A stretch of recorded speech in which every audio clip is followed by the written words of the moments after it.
Hi there, and welcome to Millennial News Op-Eds. I am your host, Zachine Cecil, and I am back after 5 months to talk about Trump propaganda and how that relates to the war in Venezuela, the possible invasion of Greenland, and the Insurrection Act / ICE. Now, this is a news critique. This is an op-ed. So what I'm saying is going to be the conclusions I'll be drawing are my opinion. Please think critically about everything I say. The information I'm bringing you, the facts, are largely sourced from ground news. I try to use the BBC and AP and collate them a bit. They're centrist international newspapers, but collate them a bit with leftist and right-centered news literature. Again, I do this on ground news. Ground news, that's my dog. Ground news is not a sponsor, but you should be. Hey, ground news, if you're listening, please sponsor me. Since I still have no sponsors, I would love it if you would check me out on Patreon. Also, please like and subscribe and comment and have a discussion in the comments as well, if you'd like, about this topic. So I'm going to start with a very millennial thing. I'm going to start with the Hunger Games. You don't have to like the Hunger Games for this to be a relevant metaphor. But if you don't like the Hunger Games, why? So in the Hunger Games, there is a scene in the second book and the second film in which the new gamekeeper named Pliny is speaking to President Snow about how they're going to conduct propaganda. Okay, so this is something that you can watch for fun or read for fun. I read the books via audio, or I listened to them, I guess, more appropriately. So I'm gonna speak more specifically about what they said in the movies because it's a bit easier to recall with the visual for me. So in the film, President Snow is trying to figure out what to do with Katniss and Peeta getting married, and Pliny's suggestion is to run a propaganda campaign that splits the time of this good news happening that people are excited about with horrible news and how the dictatorship is cracking down and punishing its citizens. So Pliny's idea, to paraphrase, is public executions, picking out Katniss's dress, more public executions, what is the wedding table looking like, hangings, beatings, what food are they serving? Something more or less like that.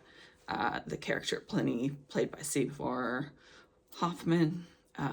Seymour Hoffman, and speaking to, obviously, President Snow, played by Donald Sutherland. It is also in the book. You can find them. This is the second book of the Hunger Games. Now, I think that this is important because we can use art to talk about and express in perhaps a clearer or more accessible way what's going on in our own world. That can be very, very hard to understand and to look at objectively. For instance, if you were to describe your own culture, how would you describe your culture to another person? Culture is what we swim in all the time. It's what David Foster Wallace would have said, this is water, that's what he's talking about. He's talking about culture, but it's equally applies to language. So for instance, if you were speaking to someone whose first language is not English, how would you describe what an idiom means? If you were trying to describe what is the difference between daylight, dawn, dusk, and twilight, okay, it starts to get fuzzy between dusk and twilight, right? How do you explain that to someone else in words or in a way that is understandable, right? So it's very easy for a native English speaker to say, yes, I know the difference between dusk and twilight, but how do you explain that, right? So art is a universal language, and that is why it is important to consider these sources and consider artistic sources when we are talking about conflict, if we're talking about, the propaganda that's going on, and also to help us look at our world in a slightly different way. So that's why I want to just start with this example from the Hunger Games, where Pliny is talking about this type of propaganda. Too much is going on, basically. So in an article by Cornell, or who is it at Cornell? Melissa Zimdar, her project at Merrimack College, but you can get that on the Cornell Library. She describes this as a type of disinformation. So disinformation is something that we tend to think of about that is information that is false, but it can also be information that is too much. So it's too much information for us to process. And that's essentially what's happening right now in the United States. And we can all feel that. I think most of us can get together on the fact that at the moment, there's really too much information happening for us to parse all these pieces out and still be able to go to sleep at night and feel as though we have interpreted our day and can lay our day at rest. This is completely intentional on the part of the Trump administration, in my opinion. And on that one, I feel pretty secure. So disinformation differs from misinformation in that the intent is to mislead. So it's not just false information. There is an intent behind it that is specifically to mislead the populace into not understanding what's going on, thinking that a conspiracy theory is true, or being confused constantly. So that is what we are dealing with right now when we are talking about how the news is, and this is not necessarily the fault of the media, although this is obviously not an ideal situation for them. So I'm not laying blame here. I am laying blame on the Trump administration, that so many things are going on, which is a pitfall of social media itself. But in our case, as U.S.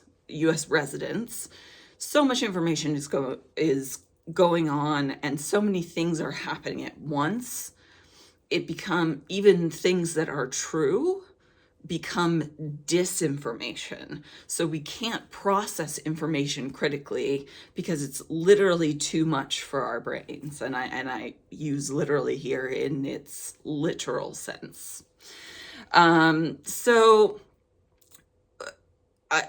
Again, I want to be clear that as I go on, I'm going to start to make more conclusions out of this that are my opinion, but here are the facts.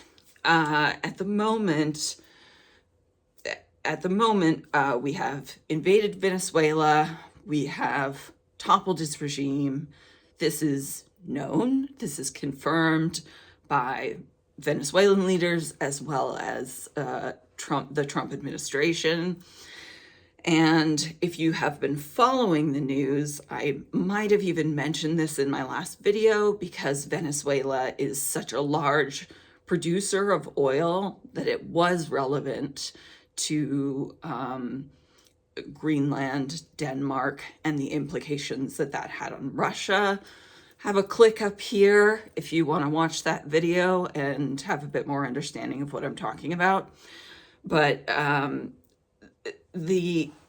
it started over 5 months ago. So I posted the video 5 months ago, and this had already been going on for some time, that the United States was targeting Venezuelan ships, and according to the Trump administration, it was only ships that were carrying drugs, one, and two, were in international waters.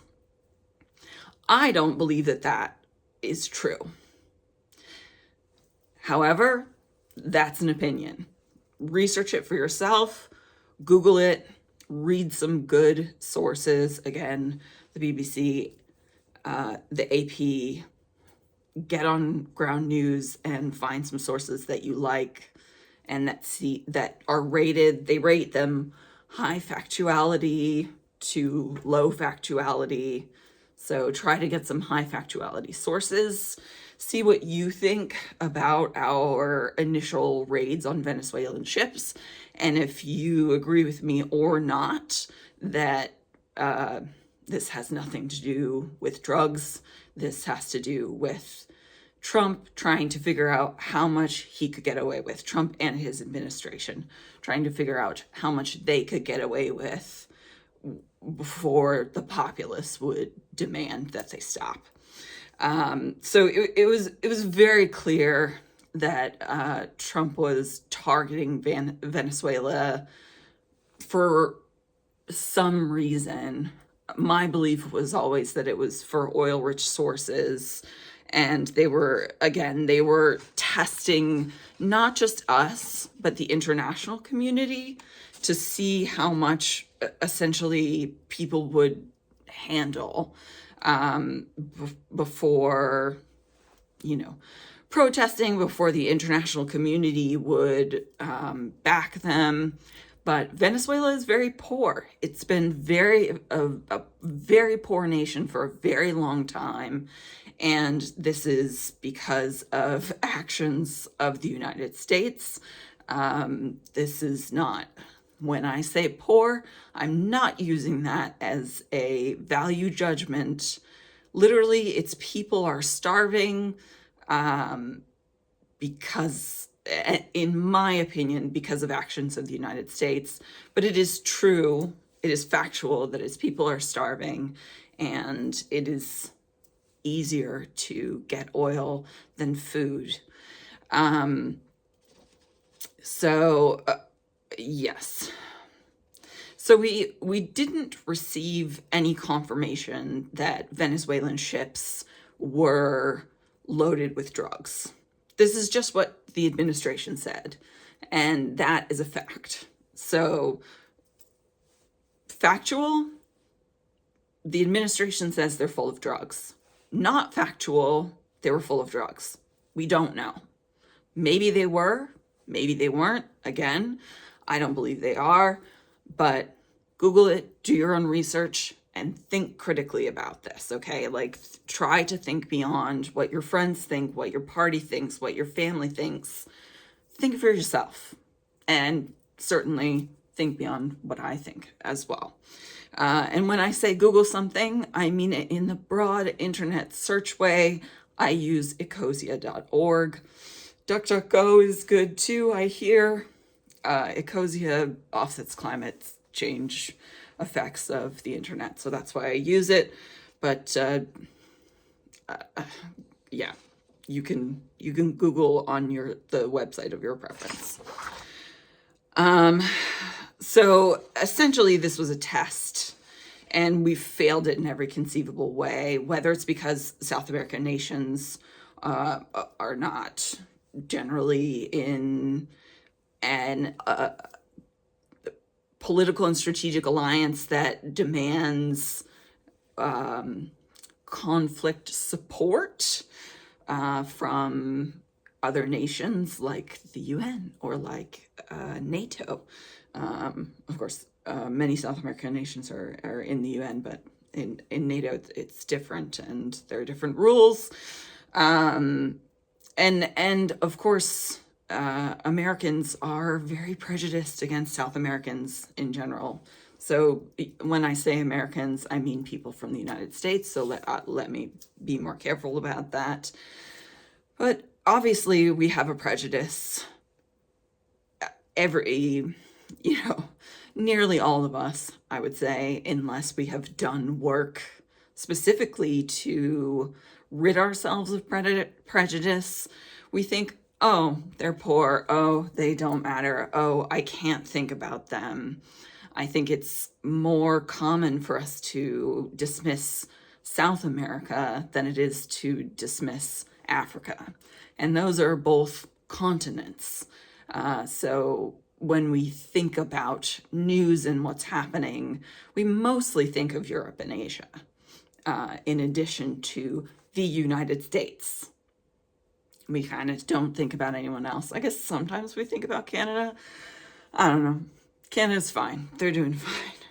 Well, not really. That's another thing. Anyway, suffice to say, the legislature of the United States and NATO and the ICC and the UN, someone should have stepped in. Even the US populace. Someone should have done something while these crimes were being committed against the Venezuelan people and their ships.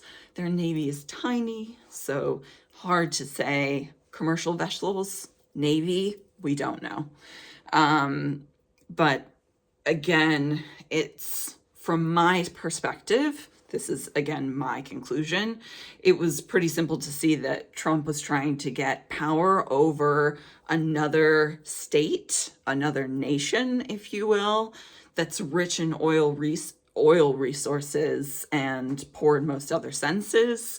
So again, you have the prejudice against South America in general and the prejudice against poor countries in general.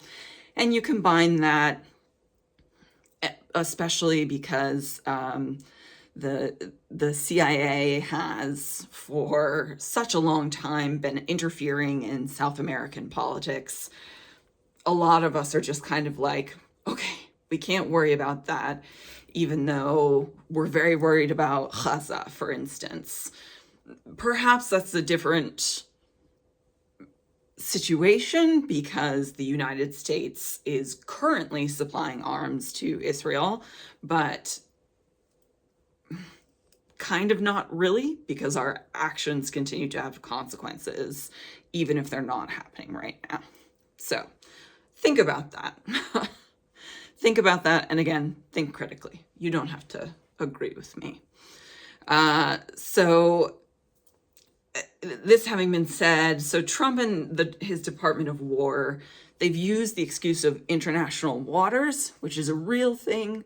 I put it in quotes because we don't know if early on, 5, 6, 7 months ago, if these ships were in international waters or not. And also, as I stated before, we don't know what they were carrying. But Trump and his Department of War have seized ships from Venezuela. They have bombed ships from Venezuela. They've taken what would be considered in any other arena a military action against this country, and for many months. So now that Trump has gone and sort of flipped the regime, no one seems surprised. And that's fair enough, because in my opinion, it was inevitable, unless, again, the UN, NATO, the ICC, the people of the United States did something to stop that. So basically, at the moment, the US, we are only just outraged enough to kind of post things on social media, but there is so much happening that again, the disinformation of the Trump campaign, the Trump administration, is making it very hard for us to act. Because right after seizing Venezuela, Trump offhandedly comments, "Oh yeah, and I'm gonna, like, if Greenland, Greenland, if they don't decide to let me buy them, I'm just gonna invade them. It's fine. Don't worry about it." And to be fair, almost nobody worried about it. And that worried me. So Greenland, there are a few things to know. Again, I talked about them some in my last video, so I'll go a little bit quickly, but in terms of oil and resources, they're not a sovereign nation. Okay, so they're owned by the Kingdom of Denmark. I say owned, I don't know what they would say.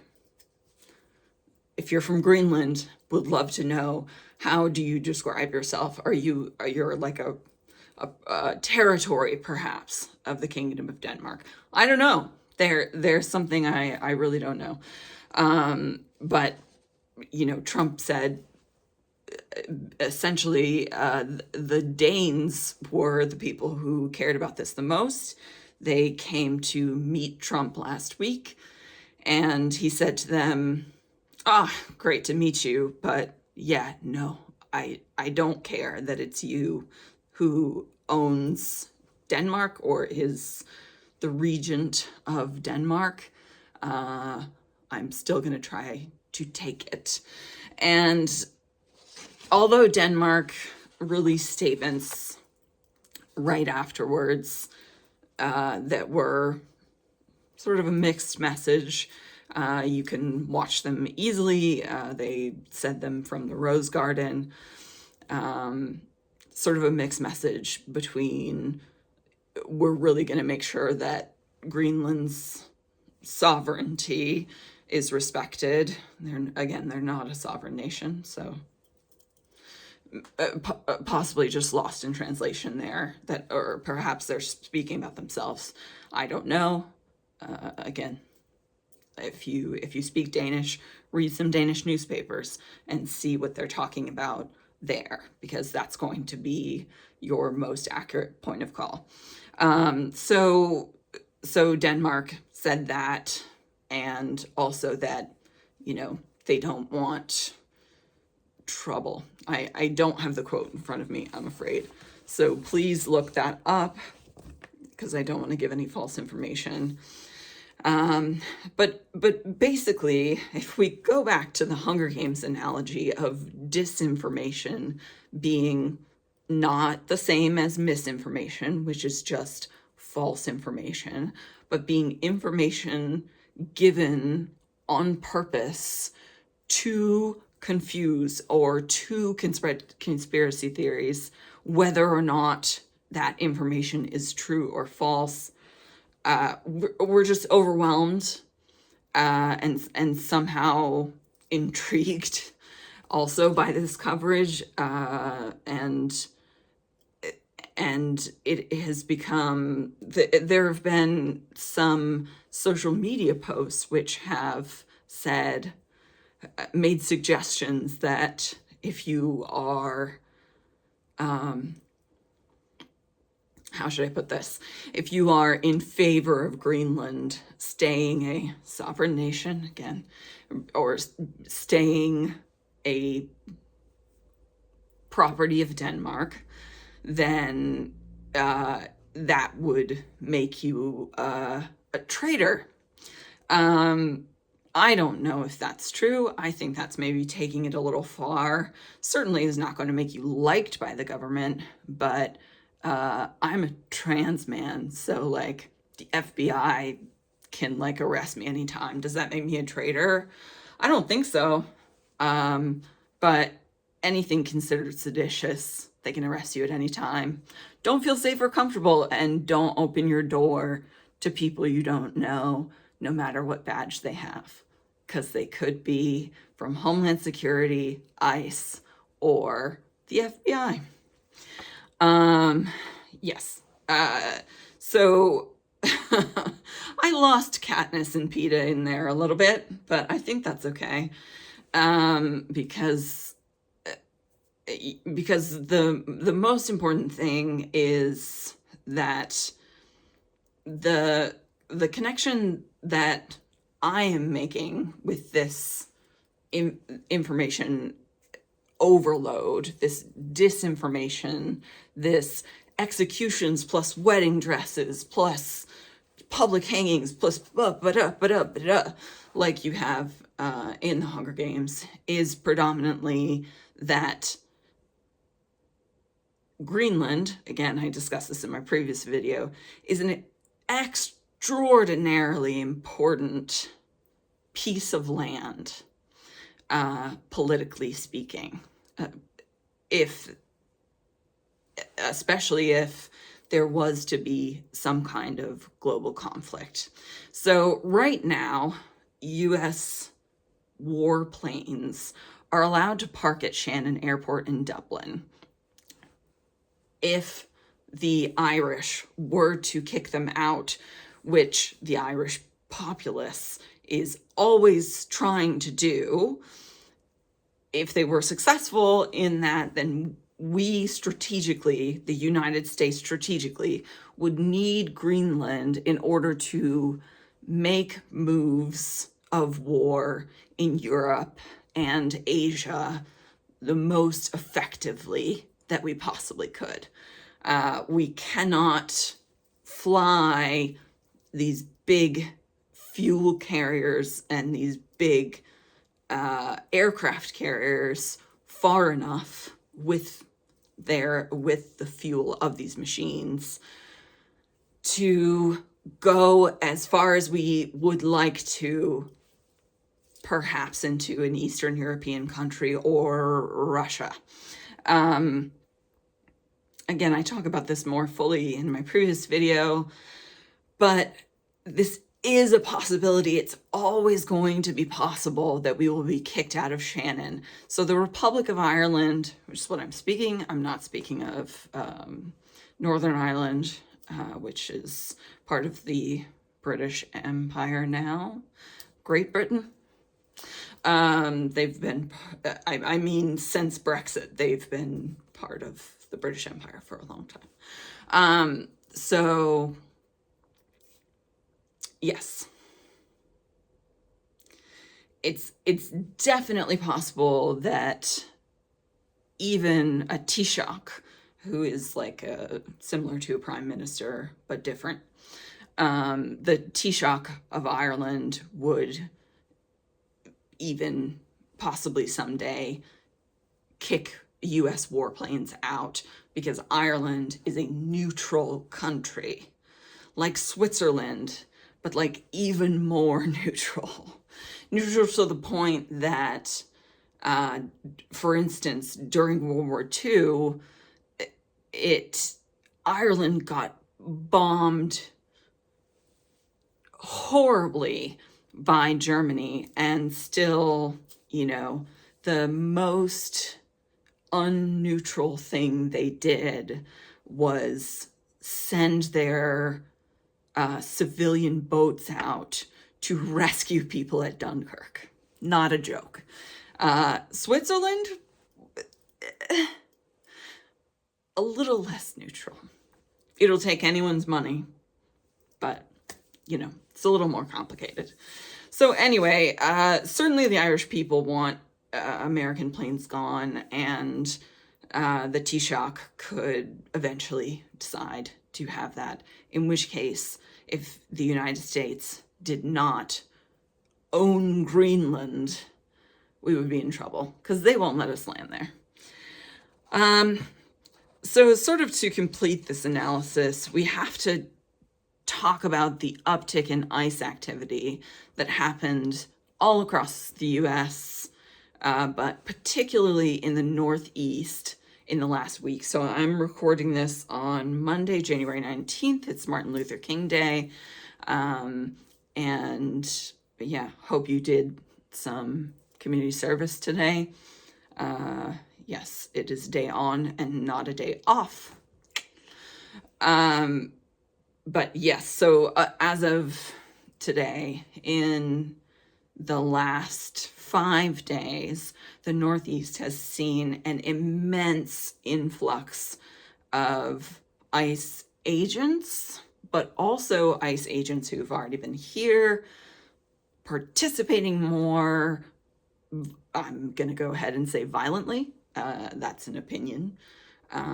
More violently and certainly more vigorously. That is factual. In their illegal seizure of Americans, and by Americans I mean everyone living here.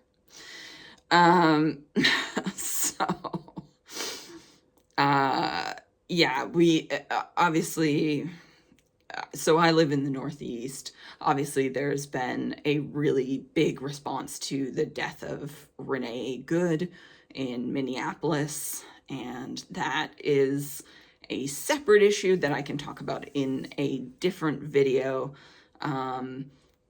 It is pertinent here because we are so racist in this country that seeing a white woman die, albeit pregnant, and a lesbian, which in the Trump view of things, being queer makes you less, but she's of a marginalized community, but she's a white cis lesbian, and unfortunately she was pregnant. I'm very, very sorry that she died. I'm just saying that we aren't reacting in the same way to people of color who are being kidnapped by ICE, which has been going on for over a year now. And that is the vast majority of people. People are dying. We have reports anyway, people are dying, people are being used as slave labor, people are disappearing. So if you ever had the thought, at least I'm not Russian, think again. You have been living in the US water. You are born into the US Kool-Aid, right? When you're older, you can choose consciously whether or not you wish to drink the US Kool-Aid. Unfortunately, for some people, it takes a severe event in their life before they stop drinking the US Kool-Aid. By which I mean swallowing the propaganda as if it's the only nutritious thing available to you. I'm not angry at you specifically if you are drinking the US Kool-Aid. I'm angry at all of us who are living in this, and specifically I'm angry at the US government. The people have been drinking it since the beginning, so you're not alone. But again, that's why critical thinking is so important. That's why I talked about seeing your own culture, which is also sort of like seeing your own society and understanding your own language. These are all things that are very, very difficult to do. and I understand that and I respect it. But maybe if you are seeing this and you're disagreeing really hard about the Renee Good thing, but not the rest of what I said, maybe examine a little bit of your Kool-Aid drinking. Just saying. Still love you. You're a human being, so I love you. That's it. Anyway, moving on from Renee Good, the uptick in ice coincided in the Northeast with a Verizon power outage. In my opinion, this was not a coincidence. I don't see how it could have been a coincidence from what I have witnessed, particularly in the last 5+ years, with the United States government and being more careful about what I assume is a coincidence and what I question, trying to think critically about everything, which, okay, I can't recommend that, to be honest. I don't get a lot of rest because I worry a lot. However, I do think it's important to think critically when something that's important to you, choose a few issues, focus on those. Don't be like me, but choose a few issues and focus on those, and think critically about when they occur. Who is doing this action? Why is this action happening? What else is going on at the same time, and how the regulars, and how is this action being executed? So literally, when, where, what, why, how. If you apply those to the situations that you have decided for yourself are important to you, and you are going to keep an eye on so that you can be a better informed citizen and therefore make the world better. You have the opportunity to make the world better when you are a better citizen and you think critically. Just be careful. Just be careful to ask yourself the 5 things that we all learned in school: who, what, where, when, why, how. Okay? So that is why I am very suspicious of the tower down that Verizon reported. I don't care if there was a tower down. The timing of it is very suspicious. And it did not impact everybody that was a Verizon customer. It impacted some people. It did not impact other people. Something I noticed is that the people it did not impact were not socially active people in the area of anti-ice. And if I'm wrong, if you are not active in the anti-ice world, and neither is anyone in your immediate circle, because remember, it's now perfectly legal for the government to look at your phone. We might have called it a tap or a hack, but it is factual. The law has been passed and now it's enacted. The government has full access to your phone and everything in it, and they can even scan it at TSA. So get yourself a Faraday bag if you have something on there that you really don't want the government to see. And I don't mean criminal things or traditional criminal things. I mean stuff like protecting your immigrant neighbors. They can see it. It's just, it's just happenstance. Do you happen to go to TSA? Do you happen to fly a lot? Do you happen to be near police officers? Do there happen to be a lot of ICE agents in your vicinity? Any one of them can read your phone. It's not targeted at you. It's happenstance. they can target you afterwards, however, which is why I have a hard time believing that the Verizon outage was a coincidence. That sounds super conspiracy theory, and it is. In fairness, that's a conspiracy theory. I haven't read anything in any news source, not even an unreliable one, about this. This is my own personal theory, and I am paranoid. You know, that is the truth. So take that with a grain of salt, or 5 or 6 or however many you want. Take it with a whole pitcher of salt. But, you know, pay attention. Pay attention to those few things that you have chosen. And again, don't be like me and try to pay attention to everything. Just think critically.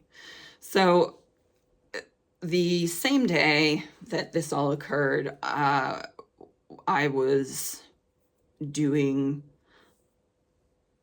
let's call it volunteering. I was doing some volunteering in one of the cities that was pre-reported to be hit heavily in my state of Maine, the great state of Maine. And a vehicle, I don't know who it belonged to, but it was a Dodge Durango, so it was a vehicle that could possibly have belonged to ICE, followed me out of that town to the city limits, and then turned as I entered the next town over. At which point I started to think, was that person following me? No, actually, I thought it before that because, and I went very, very slowly. But that is scary because it's not the first time that I've been followed by by a vehicle. But because of the car I drive, I tend to write that off.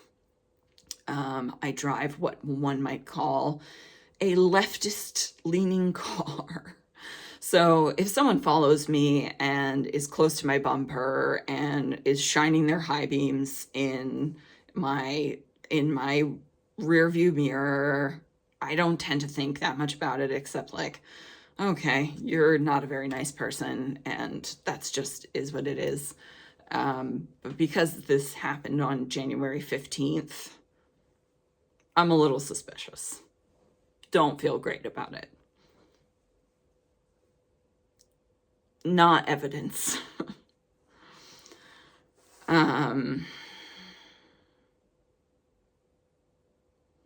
Yes. So the confusion being sown by media outlets and the sheer volume of news is, so I'm going to leave this here, and I will make a part 2 for this video talking about the Insurrection Act. So the Insurrection Act is what, and now Trump has threatened to invoke the Insurrection Act on Minneapolis, which is akin to instituting martial law. I have the definitions right here from Wikipedia, and I am going to stop this here because this is already a very long video, and I'm going to make another video, well, and I am going to make a second video about the Insurrection Act and martial law specifically, which are a little more informative and a little less of my opinion because this is already so long. But to essentially, if Trump invokes the Insurrection Act on Minneapolis, it's a violation of First Amendment rights and potentially Second Amendment rights, depending on what he asks his soldiers to do. So yeah, martial law. To sum up, the fear that is being sown by this torrent of threatening news, threatening to us, threatening to our neighbors, threatening to the world, this disinformation campaign that the Trump administration is controlling by their actions.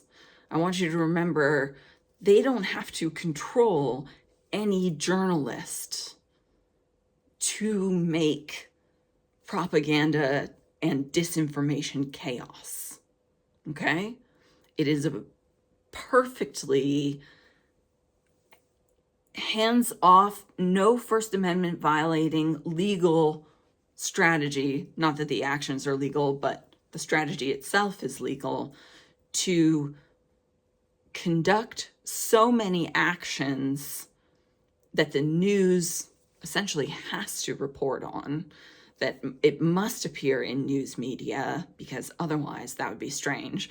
Wouldn't it be strange if you learned, 3 weeks later that we had toppled Venezuela, because the news was just like, oh, we can't stand to report that today.